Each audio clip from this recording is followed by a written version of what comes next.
You have been lied to your entire life. There are only 4 Great Lakes. This is the Michigazetteer. Everyone learns in elementary school, particularly if you grow up in Michigan or a Great Lakes state, the names of the 5 Great Lakes and how to remember them. But what you learned in school is wrong. There are only 4 Great Lakes. You could very likely recite the names of the Great Lakes now, and if you did, you'd remember the acronym HOMES: Huron, Ontario, Michigan, Erie, and Superior. That's all of them, all right. The 5 Great Lakes, but in the most strict scientific sense, there are only 4. Look at a map, and I'll bet you can guess what the answer is.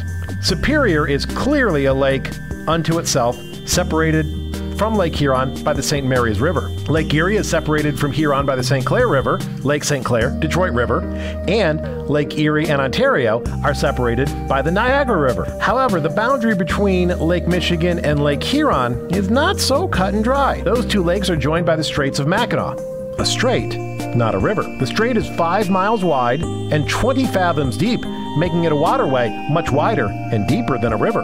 Also, the straits help regulate the flow between the 2 bodies of water, making them one in the eyes of science.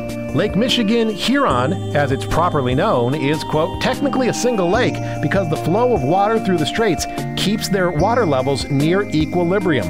Combined, Lake Michigan Huron is the largest freshwater lake by area in the world. Although the straits create a pronounced bottleneck in the contours of the shoreline and a major constriction defining 2 distinct basins, they are still deep and wide enough to allow the free exchange of water between the 2 sides. Because of the link through the straits, Lakes Michigan and Huron have the same mean water level. Another interesting fact about Michigan Huron, the world's largest lake, is its residence time, or the amount of time it takes for water to flow through the lake. In Michigan Huron, it takes water 100 years to flow through the lake. So there it is, just 4 Great Lakes: Michigan Huron, Superior, Ontario, and Erie. Thanks for watching this episode of the Michigazetteer. Subscribe for more.